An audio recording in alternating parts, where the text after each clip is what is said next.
ইউরোপের প্রথম দেশ হিসেবে প্রথমবারের মতো ফিনল্যান্ডে পূর্ণাঙ্গ লিথিয়াম উৎপাদন চক্র চালু হয়েছে। দেশটির পশ্চিমাঞ্চলের গর্তের মতো বিস্তৃত একটি জায়গায় ভাঙা পাথর ও আকরিক ভর্তি ট্রাক চলাচল করছে, যা ইউরোপের জ্বালানি ও প্রযুক্তি খাতে নতুন দিগন্ত খুলে দিচ্ছে। আধুনিক ইলেকট্রনিক পণ্য তৈরিতে লিথিয়াম অত্যন্ত গুরুত্বপূর্ণ একটি উপাদান, যা এখন কৌশলগত সম্পদ হিসেবে বিবেচিত হচ্ছে। অনেকেই এর গুরুত্বকে বিংশ শতাব্দীর শুরুতে তেলের ভূমিকার সঙ্গে তুলনা করছেন। বর্তমানে বিশ্বে লিথিয়ামের বড় অংশের সরবরাহ আসে চীন থেকে। এ কারণে অন্যান্য দেশগুলো নিজেদের উৎস তৈরি করতে দ্রুত উদ্যোগ নিচ্ছে।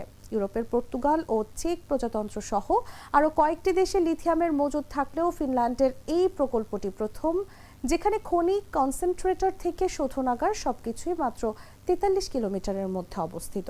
এ তথ্য জানিয়েছেন প্রকল্প পরিচালনাকারী প্রতিষ্ঠানের প্রধান নির্বাহী কর্মকর্তা হান্নু হাউতালা। প্রায় ৭৮৩ মিলিয়ন বা ৭৮ কোটি ৩০ লাখ ইউরো ব্যয়ের এই প্রকল্প থেকে ব্যাটারি মানের লিথিয়াম হাইড্রোক্সাইড উৎপাদন করা হবে, যা বৈদ্যুতিক গাড়ি ও স্মার্টফোন সহ বিভিন্ন পণ্যের জন্য অপরিহার্য।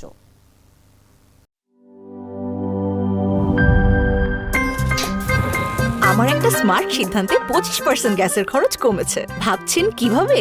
সাধারণ গ্যাস স্টোভ বদলে আমি এনেছি আরএফএল গ্যাস স্টোভ। এর সাইন্টিফিক নজল ও ব্রাস বার্নার ক্যাপ সমানভাবে তাপ ছড়িয়ে রান্না করে দ্রুত, তাই গ্যাসও বাঁচায় 25%, টাকাও বাঁচে 25%। আরএফএল গ্যাস স্টোভ নিরাপদ ও গ্যাস সাশ্রয়ী।